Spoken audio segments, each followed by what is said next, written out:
ఎక్కడొదినా 9 నెలలు ఇక్కడే ఉందా? ఇప్పుడు డెలివరీ అయ్యాక కూడా పుట్టింటికి వెళ్ళా.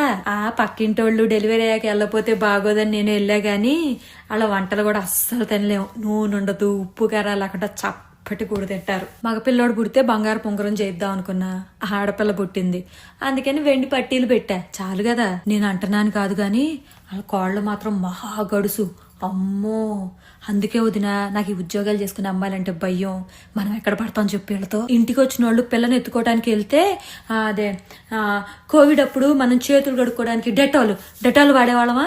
అందరికీ అది ఇచ్చి చేతులు కడుక్కోమంటుంది వదినా. మనం పెంచలేదా పిల్లల్ని? మన పిల్లలు చిన్నప్పటి నుంచి మట్టిలో దొల్లి ఆడుకోలేదా? ఎంత బలంగా పెరిగారు.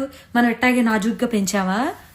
ఏంటో. నేను వదినా ఒక సంఖలో పిల్లోడిని ఎత్తుకుని ఇంకో చేత్తో ఇంటిల్లిపాదికి వీళ్ళ ఇంట్లో 10 మంది ఉండేవాళ్ళు వదినా. అందరికి 3 పూట్ల 4 కూరలు ఉండేదాన్ని. ఇప్పుడు ఏంట్రా అంటే వీళ్ళు మంచం